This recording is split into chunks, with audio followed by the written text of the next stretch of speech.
Io sono un istrione, ma la genialità è nata insieme a me.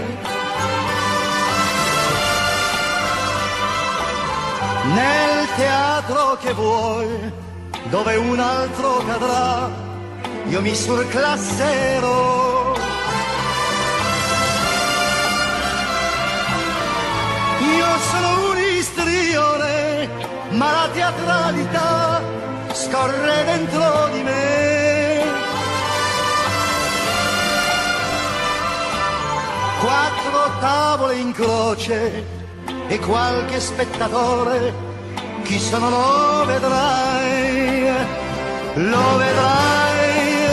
In una stanza di 3 muri tengo il pubblico con me, sull'orlo di un abisso oscuro, col mio track e coi miei tic, e la commedia brillerà del fuoco sacro acceso in me, e parlo in piango e riderò del personaggio che vivrò.